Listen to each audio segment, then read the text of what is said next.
So Dentaid is a charity that has been around for nearly 25 years, and we provide care to those people who just don't access dentistry. Initially we started off providing overseas equipment and sending things out overseas, and the last 3-4 years we've started working heavily in the UK. We mainly do emergency dental treatment, whether it's here or whether it's overseas. It's about getting people out of pain, it's about getting them access to dentistry, and it's about teaching them how to clean their teeth.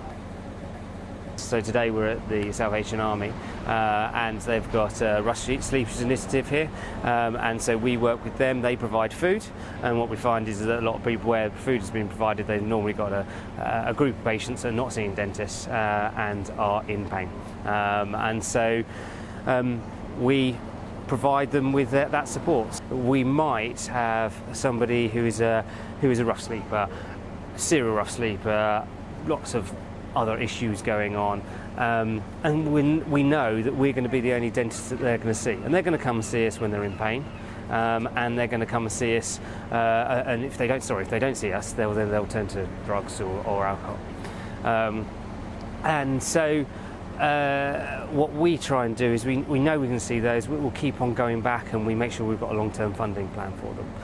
But we also know that there are other guys who are on that little road of journey who might have split up with their partner and then been left homeless, but they want to get their lives back together, and so we might have a success, in fact, of helping them through a little period in their life, and then they get back into normal care and re-access dentistry. I think the gist of my background would be foster care throughout most of my childhood, and then throughout most of my adult life, for one reason or another, I've either had a place or I haven't. I found these guys through the Salvation Army. Actually, I was just walking in one day and I noticed the advert. So I thought, there you go then. I've got an issue with my teeth. Hopefully they might be able to sort it out for me. Without it, then obviously I wouldn't have been seen today, and the issue with my teeth would probably just get worse and worse and worse, until it eventually, I would imagine, just like falls out of its own accord. We run all our teams with volunteers, so it's amazing that we've got 2 volunteers on here today.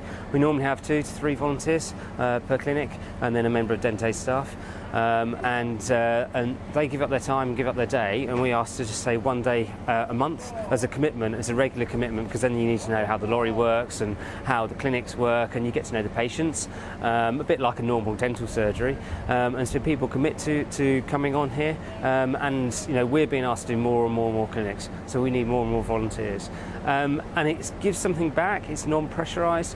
These are the most grateful patients you will ever see. And I wanted to do some voluntary service overseas, so I applied to do it was another charity actually. I was going to go to Tanzania, but of course with COVID it was all cancelled, and then I found out about this local charity, which was, that's how I became involved. So I volunteered just once a month. And that's actually quite straightforward. It's kind of easy for me, and it's only 12 miles away from where I live, so it's fine. There's obviously been quite a lot of cases where they've had extensive issues that can be from just lack of oral hygiene because of lack of access, living on the streets, or it could be from alcoholism and drugs, things like that. So yeah, we do get some people that have worse situations than others, but it's nothing that we can't handle, is it? So it's just happy to help. It's really fantastic to feel like you're really helping people. Like that last guy, really looked us in the eye and really was grateful. He was. And there's lots of people like that they say, "Oh, thank you so much," and they really mean it, because they've been kind of desperate for some dental treatment, and they've just not been able to get it. We're working all across the south, so our clinics are all the way from starting in Exeter. We've got some starting in Exeter, going all the way across to Folkestone, and some going into North Kent. We've been asked to do some in London, Birmingham, and then we've got Leeds, Dewsbury, Hull, York, and all that area. Fundraise for us, give a regular monthly donation. All those kind of things enable us to take this van out. Yeah? It costs about $750 to, depending on where we're going, to £1,000 to be able to put this on the road, and keep it on the road and keep us supporting it, which is not that much. It's like half a day's taking of one dental chair most of the time. So if we can get people to fundraise for us and give us that money, it enables us to go out and see more patients and get people, change the perception of dentistry from being the digital dentistry, which is very much all focused on the big smile, and actually going back a little bit further and seeing actually why dentists originally qualified.